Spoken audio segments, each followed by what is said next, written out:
Fala pessoal, tudo bom? Aqui é o André Fogaça e eu tô com o Quantum Go, que é smartphone de uma empresa não tão famosa assim no Brasil, que ela é uma empresa novata chamada Quantum, e o modelo é Quantum Go. A Quantum é uma empresa que nasceu de dentro da Positivo, Positivo funcionou como uma incubadora e criou a marca Quantum para vender smartphones com uma cara não tão quero ser outra marca, mas sim com uma cara mais própria. Isso é realmente algo raro no Brasil e muito bom. Você tem aqui a caixa bastante sóbria, toda preta, apenas com o nome Quantum Go, sem tem praticamente nenhuma informação aqui na parte da embalagem, e você abre com uma apresentação muito boa do aparelho deitado aqui numa pequena cama. Então a gente joga ele aqui para o lado e abrindo o pacote você encontra aqui carregador de tomada com porta USB, fone de ouvido intra-auricular, o que não é tão comum assim, smartphones de médio custo para baixo custo, e com cabo chato, isso é bem raro de encontrar.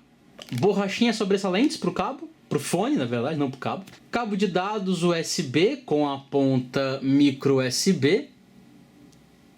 E por fim uma antena que vai na porta micro USB e que funciona para poder captar o sinal da TV aberta, TV digital aberta. Ele tem esse pequeno adaptador aqui, é só plugar essa parte aqui e plugar na porta micro USB para poder acessar os canais de TV aberta em TV digital local. Esse aqui é o dispositivo, ele tem uma cara bastante bonita, um acabamento bem bacana.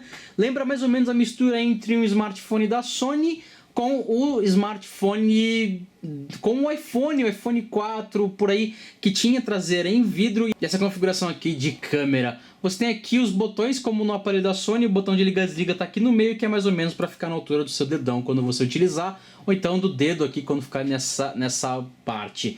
Na parte da frente a gente encontra uma tela de 5 polegadas com resolução de 1280 por 720 pixels, é uma tela AMOLED, que tem Gorilla Glass 3 aqui na parte da frente e Gorilla Glass 3 aqui na parte de trás também.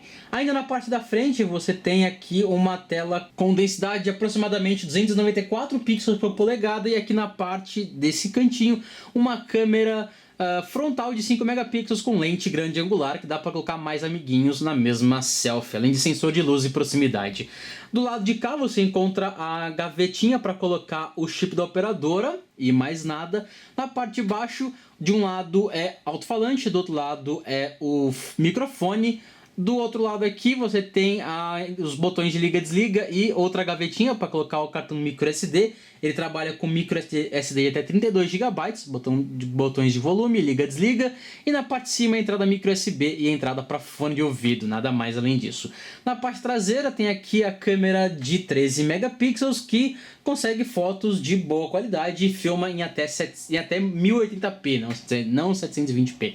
Você tem aqui um LED flash para poder melhorar um pouco fotos noturnas e mais nada. A bateria ela é uma bateria de 2.300 mAh que dá mais ou menos um dia de uso moderado. Deu para finalizar o dia com aproximadamente 18% de bateria.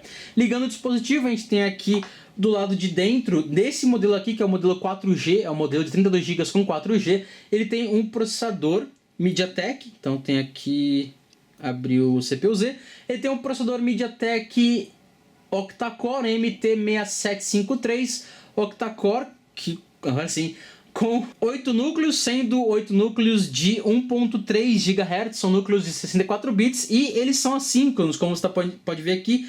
Tem apenas um dos núcleos ligado, que é o que precisa, e os outros estão desligados, e se você começar a mexer no aparelho, ele começa a ligar os outros núcleos e desliga assim que não é mais necessário. Isso garante uma economia de energia muito boa, com um resultado muito bom na economia da energia. A GPU é uma Mali T720 e você tem aqui de memória RAM 2 GB com 32 GB de memória interna. Dos 32, 26.24 GB livres para o usuário. A interface, como você está vendo aqui, ela tem uma interface que lembra muito o Android puro, com ícones. As únicas diferenças que entram aqui são os ícones. Você tem ícones um pouco mais redondos, ícones que são alterados pelo fabricante, mas são pouquíssimos ícones. Alguns dos poucos aplicativos pré-instalados que você encontra listam, por exemplo, o Dashcam, que funciona como uma forma de gravar o vídeo quando você coloca no carro com o apoio para colocar no carro do GPS, e você consegue filmar o que está acontecendo atrás para, por exemplo, provar que você não bateu em alguém, ou que a pessoa bateu na sua frente, enfim, que a pessoa se jogou na sua frente, você não atropelou ninguém. O objetivo dele é esse. Além disso, você tem alguns aplicativos próprios, como o de TV digital, Rádio FM, que são aplicativos que foram colocados depois, e um gerenciador de arquivos, que é algo que não existe no Android puro, tá aqui, e o gravador de áudio. Além disso, ele é praticamente um Android limpo, sem muitas alterações. Eu vou fechar aqui todos os aplicativos, e para vocês que gostam de números, abri o AnTuTu, que é uma das ferramentas de benchmark mais famosas que existem no mercado, e colocar ele para testar. Na parte de comunicações, você encontra 3G Quadriband com 4G funcionando no Brasil para esse cara aqui, mas também tem a versão sem 4G, e nela muda o processador. Você sai de um MT6753 de 64 bits e vai para um MediaTek MT6592M de 32 bits, também octa-core e também de 1.3 GHz. E o que muda muito é a GPU. A GPU sai da Mali T720 e vai para a Mali 450 MP4. De resto, é tudo igual, a mesma quantidade de memória RAM, mesma tela, mesmo tudo por dentro. Na parte de comunicações, como eu falei, 3G Quadriband, 4G no Brasil para esse modelo aqui. Você tem Bluetooth 4.0 com Bluetooth com suporte LE. Você tem o Wi-Fi 802.11 nos padrões BGN, GPS com a GPS, não vem com GLONASS nem Beidou. Você tem rádio FM, como eu falei, ele não vem com NFC, e ele suporta, o micro USB suporta OTG, ou seja, USB host. Você pode plugar um pendrive aqui e acessar os arquivos, ou plugar um mouse ou um teclado e conseguir utilizar o acessório numa boa, sem nenhum problema.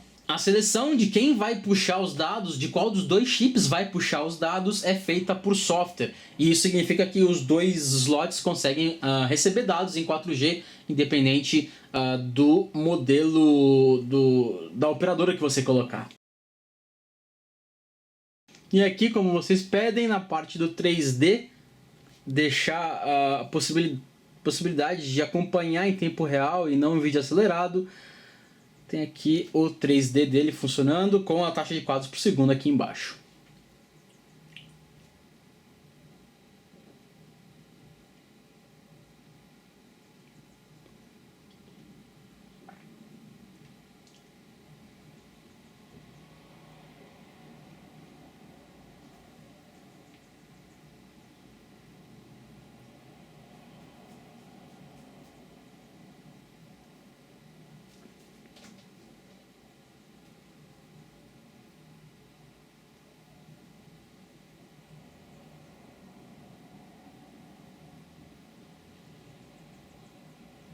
E agora a pontuação, conseguiu 37.599 pontos, que é uma pontuação um pouco abaixo do Galaxy Note 4, por exemplo. Então ele acaba tendo um desempenho muito bom.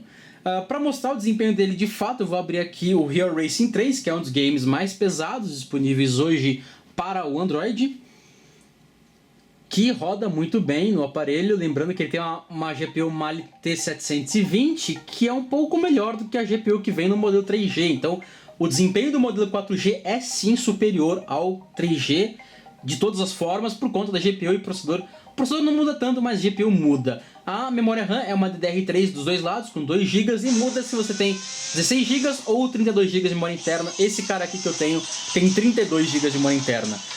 Essa cena aqui ela não é feita com gráfico pré-renderizado, e sim é feita em tempo real. Então você pode ver aqui como que o jogo lida com os carros na tela. Você pode ver que com mais detalhes ele ficou um pouquinho mais lento e só deu uma engasgadinha com muitos carros na tela. Isso é exatamente o que você vai encontrar durante o jogo, com todos os detalhes que acontecerão durante o game, sem tirar nem pôr. Você pode ver que ele tem reflexos, o espelhinho com o vídeo de trás, e deu uma engasgadinha numa tela mais rápida. Então você pode ver que ele roda numa boa, sem problema e sem reclamar da parte gráfica. Agora fechando realmente todos os aplicativos e rodando outro benchmark, é um benchmark que agora não precisa não acelerar o vídeo porque não tem nenhuma parte gráfica. e no benchmark do Geekbench 3 qual a pontuação que ele consegue. O que vale lembrar é que você tem aqui a possibilidade de efetuar um backup, só que o backup e instalação do sistema depende do cartão microSD instalado no aparelho, ele faz o backup no microSD. O gravador de som ele grava em OGG, não grava em MP3, e por fim tem um aplicativo chamado Selfie, que liga a câmera frontal, e é exatamente isso que você pensou sobre um aplicativo chamado Selfie. Pronto, a pontuação dele ficou em 633 pontos para single core e 2.998 para multicore. Isso coloca o aparelho em single core próximo do Moto X, um pouquinho abaixo do S4, e múltiplos núcleos, 2.990 pontos, coloca ele acima do Kindle Fire, do Note 10 e muito acima do Nexus 5, por exemplo. E um dos aplicativos mais interessantes que ele tem é a TV digital. Para TV digital basta você plugar aqui... Não quero desligar. Basta você plugar o acessório na porta USB, micro USB. Ele vai identificar que plugou e permite que você acesse a TV digital. Na verdade ele já abre, a primeira coisa que ele faz é abrir. Então, ok, tem um filme passando, mas enfim, você tem aqui a possibilidade da grade de programação, claro que se ela estiver disponível. A possibilidade de escolher os canais, então eu quero, por exemplo, jogar para Band, eu posso colocar, ou jogar para Cultura, para SBT, e aí assistir, por exemplo, os Simpsons numa boa. Então você precisa disso aqui para poder rodar a TV digital. Vale lembrar que a TV digital é em padrão OneSeg, isso significa que é um padrão de baixa definição. Você tem 320 por 240 pixels de qualidade de imagem. É ok, é plausível para poder assistir alguma coisa ou outra, mas se você quiser assistir um jogo de futebol onde a bolinha é muito pequena na tela, ela pode acabar sumindo porque vai se misturar com os pixels ali e aqui. Só desatachar daqui e você consegue voltar a utilizar normalmente o seu aparelho. O alto-falante fica com áudio para TV digital, mas é possível colocar o fone de ouvido e não atrapalhar seus amiguinhos que estão do lado. Na parte das fotos, o Quantum Go conta com 13 megapixels na câmera traseira e uma promessa de entregar ótimas fotos. Ele cumpre parte disso e consegue apresentar imagens com baixo nível de ruído e ótima forma de lidar com o contraste. Ele conta com HDR e o resultado fica um pouco acima dos seus concorrentes, mas o recurso é lento demais em algumas ocasiões, chega a levar até 3 segundos de respiração presa para não tremer a foto e sair tudo borrado. Este problema é potencialmente grande quando lembro do Moto G de terceira geração e também tem HDR, não HDR, com resolução semelhante e o preço próximo. O HDR dele é bem mais veloz. As selfies contam com uma lente capaz de registrar até 84 graus de visão, o que inclui você e mais 2 amigos na mesma foto e sem apertos. A qualidade da câmera frontal, que trabalha em 5 megapixels, é bastante bacana e mostra alguns detalhes, desde que você não habilite o modo embelezador que abusa de filtros para deixar os poros de pele invisíveis. Se você clicar aqui, você pode assistir um vídeo gravado em Full HD com a câmera traseira, que consegue resultados muito bacanas. Para saber mais sobre esse aparelho, é só clicar no link na descrição desse vídeo para ler o review em texto e ter todos os detalhes sobre o aparelho. Aqui foi o André Fogaça, direto de São Paulo, para o Tudo Celular. Até o próximo vídeo. Falou, tchau, tchau.